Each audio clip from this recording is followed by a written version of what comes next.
My name is Peter Goetje. I'm a director of the Nordic Cochrane Center in Copenhagen and professor of research design and analysis at the University of Copenhagen. 2 years ago, I found out that our prescription drugs are the third leading cause of death after heart disease and cancer. Our drugs kill around 200,000 people in America every year, and half of these people die while they do what their doctors told them. So they die because of the side effects. The other half die because of errors. And it's often the doctors that make the errors, because any drug may come with 20, 30 or 40 warnings, contraindications, precautions, and so on. No doctor in the world knows about all this. So they give patients drugs that they should not have given them, that interact dangerously with other drugs or food items or so on. And then the patients die. That's the other half. So the other thing I found out 2 years ago was that much of what the drug industry does fulfills the criteria for organized crime in US law.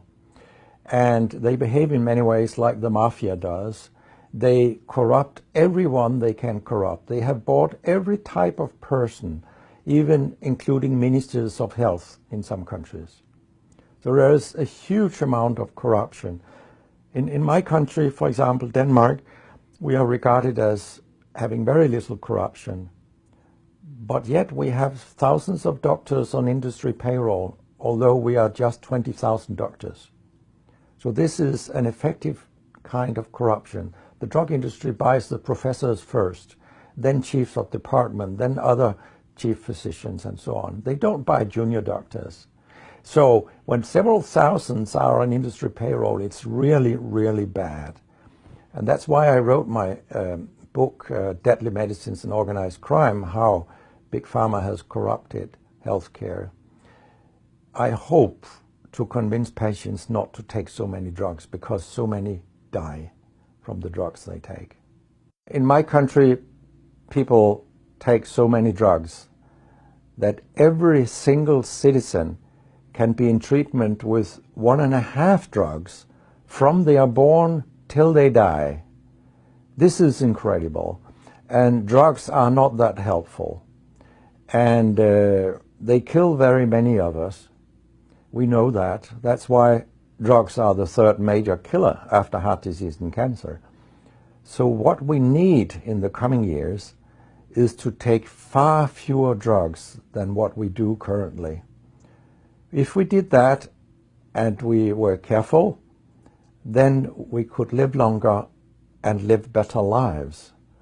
Because drugs have many side effects, and patients often don't realize that when they become worse, that it could be a side effect of the drug, which they continue taking because that's what their doctors tell them. So when I was a specialist in internal medicine, what I very often did was that I stopped a lot of drugs, particularly in elderly people, and it's quite revealing to see a bedridden elderly person come into your ward, and when you stop the drugs, I mean, that person becomes many years younger. And many of these drugs affect the brain, and old people tolerate that very, very badly. They fall, and when they break a hip, 1/4 of them die. And for example, antidepressant drugs are used in more than 10% of our elderly. And they seem to kill 3% of them every year. I mean, if 100 old people take an antidepressant for 1 year, 3% of them will die because they fall and break their hip. This is a huge death rate. So a lot of other drugs than antidepressants also make people fall and kill them. And they may affect your cognition, your memory, and all these things. And then they interact in ways that we know almost nothing about. Very many elderly, they take more than 5 drugs a day.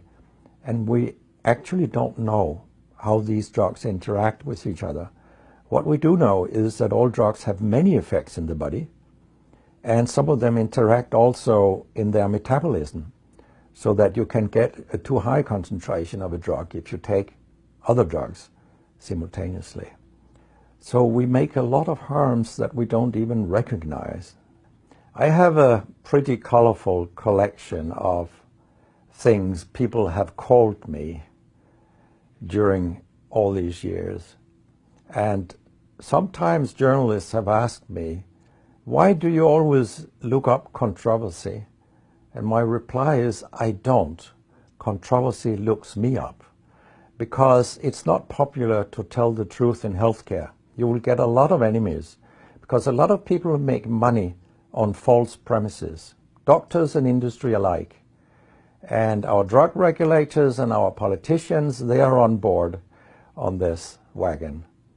So very few people are independent of money in healthcare. And of course, I have attacked a lot of holy cows during my career, and people have screamed loudly. In a French journal, I was called a statistical masturbist because I showed with statistics that mammography screening didn't work and things like that. And I was even accused of scientific misconduct by the Association of the Danish Pharmaceutical Industry, which was completely ludicrous. It was harassment from beginning to end. They came with vague arguments that we cannot recognize the conclusions in your study, and they could have come up with numbers and said, these numbers are wrong. They didn't do anything. It was only harassment. It lasted 18 months, I think, the whole thing.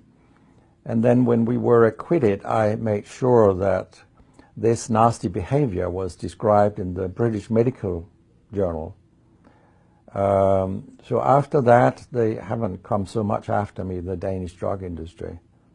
And when my book about organized crime came out, they just lied about it, as they always do, that my examples were old, they went back 90 years and so on. But, you know, where I demonstrate that what the 10 biggest companies do is organized crime, these examples, they were from within the last 10 to 15 years. That's not old examples. And the crimes have increased because when crime pays, you will have more crime. That's how capitalism works.